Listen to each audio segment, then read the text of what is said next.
So our approach, I should probably clarify a few things, because there's a moment when we think we're seeing Meta there, who was shot at the end of Season 8, and we actually realize there that we're seeing the incident where he was shot in the throat and lost his ability to speak, which is the character that we know. And so for Season 8 of Red vs. Blue, we were working with Monty, and the style that we had was we took the Red vs. Blue characters and we mixed them up with some funny action. But Monty does really intense, awesome action so well.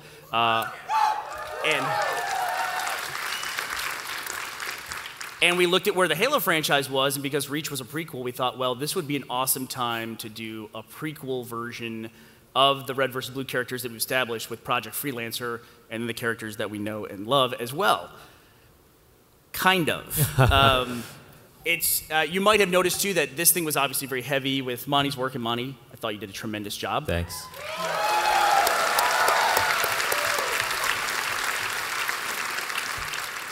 And you might have seen there at the end in the montage there, we had some of our first Reach machinima shots. So Red vs. Blue Season 9 is going to be something like we've never done before. It's going to be an awesome, hilarious continuation of the adventures of the characters we love in Blood Gulch. And it's going to be a mixture, balance that against the origin stories of the freelancers and the enemies that we've come to hate with such a passion. And so it starts, we're going to start it in the summer. We'll probably have a more firm date when April 1st comes out, but we're super excited about this season, and we think it's going to be awesome, and we hope that you love it.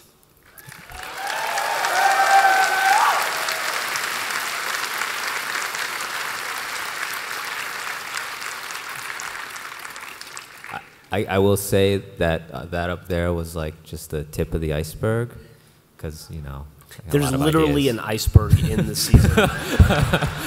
Well, we had an iceberg at the end of Season 8, so yeah. now we need, but this one's bigger, and Wash is going to punch iceberg. it. Yeah. Space iceberg. Spaceberg. Yeah. But, and so I'm assuming that now would be a good time then to open the floor back up to Q&A again, now that we've seen the video. Whoa! Whoa. Holy shit. Don't fight. Don't fight. There's Please, enough dear map God. pack codes for everyone. No, there's not. No, there's not. There really isn't. Claw your way to the front. How much give it to me? How many do we questions want? we have total? Until we're done, right? We have 20 minutes left, so I think whatever we can, we're Q&A at this point on, until we're done, until they throw us out. All right, why don't we start on the right then? Over there. All right. Besides, obviously, the extremely difficult parts of making the 3D animation stuff, what is probably the hardest part of making an episode of Red vs. Blue? Would that be an animated episode or just any episode? Let's go with regular episode, because, animated, I'm sure, is unbelievably insanely hard. I guess the hardest part, actually, there's a good comparison I've been throwing back and forth between Burnie a lot. If you're watching the special features of Toy Story 3, Lee Unkrich in one of the features said, the hardest part about finding a story is it's like trying to climb a mountain blindfolded. And you think, yeah, I'm blind, I can't see where the rocks are, I don't know where I am. The truth is, the hardest part about trying to climb a mountain blindfolded is just first finding the mountain. So the hardest part about anything creative, I guess, would be, it's just the genesis of the idea. It's what do I do? And from there forward, you just trudge on. So I guess that would be the hardest part, especially now. It's just we're just like, all right, what do? We have awesome ideas, but how we fit them in. Dude, that sounded really smart. Yeah. If I were you, I wouldn't have credited that story to anyone. I'd have actually I just came up with that off the top of my head. So first you find a mountain, and then you punch the out of it. With the blindfold on. It's like Luke in A New Hope.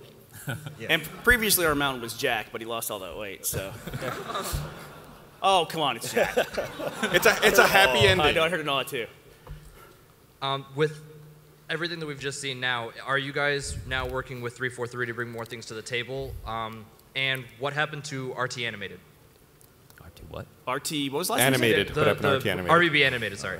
I'll take the second one first. RT Animated was, it gets into a long story, but we were producing a ninja cartoon, and it's very hard to explain what happened with that, but it was essentially where the promotion for the ninja cartoon got bigger than the cartoon itself. And so we were trying to find something to do with like this animation stuff we had built up. We thought, well, why don't we just make an animated version of Red versus Blue?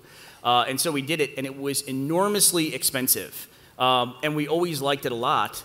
And then when we started working with Monty, who we'd actually been trying to work with before we started RVB Animated, once we started working with him and started seeing that stuff, this is way more in line with who we are. I mean, we like this stuff a lot more than the animated stuff, even though we like the animated stuff a lot. And so we really don't have any plans to make any more of the hand-drawn animated stuff. Probably for the main reason is we just don't do it. I mean, we have nothing to do with that. We write the scripts, we send off sound, and then it comes back. We're much more hands-on than that. You know, if we ended up hiring some animators, then maybe. So it's also a really slow pace for us. You know, yeah, we like coming up with an idea and being able to bang out a rough in a very long night if we have to, and go from there. And sitting around and waiting for animation to come back for a month from Korea or wherever is kind of maddening. Yes. It was Florida, by the way. I don't know where he got Korea from.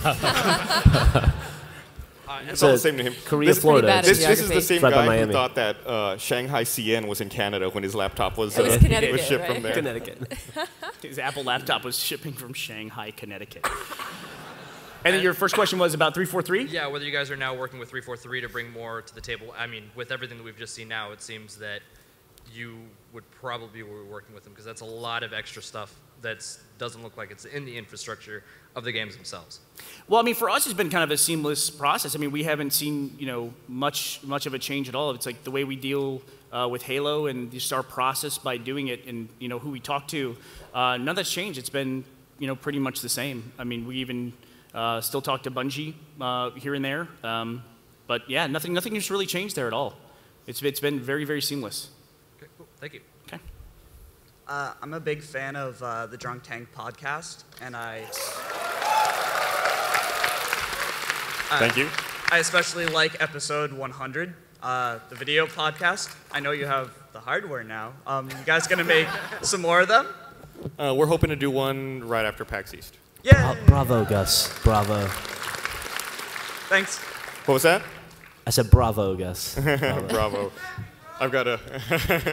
Did you all enjoy the videos off of my brand new laptop? It worked really well, didn't it? It would have been really weird having to play it off my computer in Austin. Is that Thunderbolt? It's a Thunderbolt. That's Thunderbolt.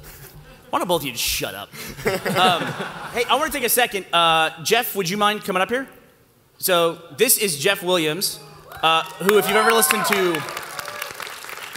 Can we get another chair for Geoff up here? Okay. So if you've ever listened to Trocadero, Geoff is one of the members of Trocadero, and Geoff provided all the music that you heard. That's all original compositions by Geoff. I never met them before. Hey, Burnie. I met you before. Hey, Jack. Good, man. Can you squeeze in? Cool, yeah, thanks. And Geoff is a Boston local. We were literally gluing in some of the last music effects. So Geoff, welcome to the panel. Oh, thanks. Thanks. All right, next question. In the new Red vs. Blue episode you just showed us, the trailer, it looked like there's a lot of stuff that Monty did, like for all the new environments. Did you have to texture them, Monty, yourself and map them out, or do you have someone helping you? Nah, I do it. But it's not as hard as it sounds. I just go into Forge or theater mode, and like there's a wall, and I take a picture of it, and then I just put it on a wall. Okay. So sometimes it's not even a full room. Sometimes it's just two walls, and I just don't show what's on the other side. I'm not nearly as impressed with you now.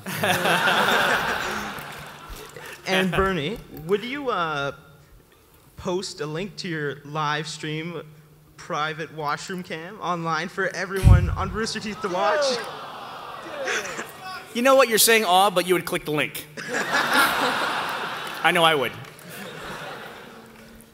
Obviously, so you're not a sponsor on our website, otherwise you would already have access to that. It's one of the benefits. Yeah, but for the question about the environments, it's really cool. Like you might have noticed, Anchor 9 is there. We used a lot of Anchor 9, and then mixed up with some other things. And we took a look at the Defiant map pack. We got an early look at what certain. Can I get one of these? You can have one, Monty. Yes, there you go. Certain Affinity is the group that's putting this together. They are incredible. And Monty didn't get to go with us the day we shot a video, which will be out on Monday, right, Jeff? Monday. Monday. Yeah, the video goes up on Monday where we're going to do fly-throughs of all the 3 new levels, but they are freaking awesome, especially for what we do, but they're great for matchmaking, too.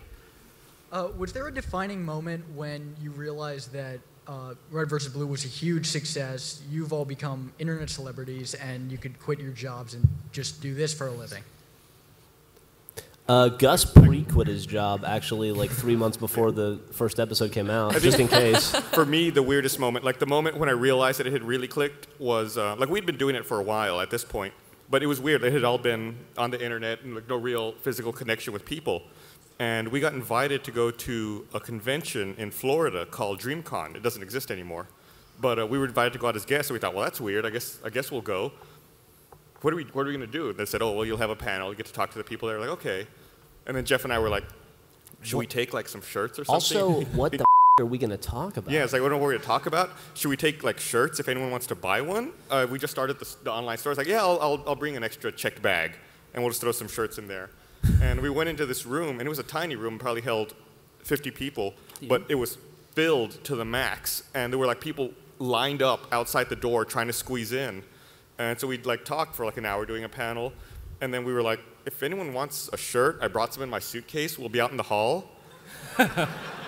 So we walked out to the hall to sell shirts out of my suitcase. And there was a line like going down the hotel, like wrapping around the hallway. And I thought, holy people really like this.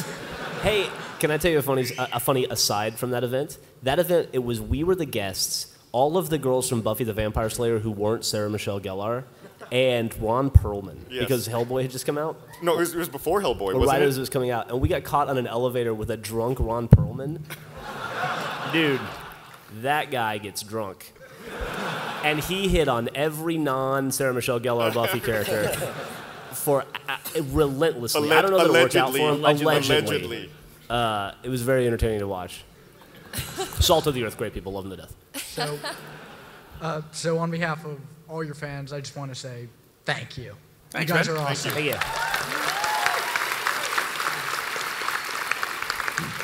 But I think you pretty much nailed it, though. I mean, it was really, when you asked what was the moment when we got to quit our jobs, we got to realize, I mean, quitting the job was probably the moment. Even though we all had jobs that we liked, it was very, very cool to think, wow, we're going to get to do this every single day for a living. And we cannot thank you guys enough for allowing us to do that. It means a ton. Thank you, guys.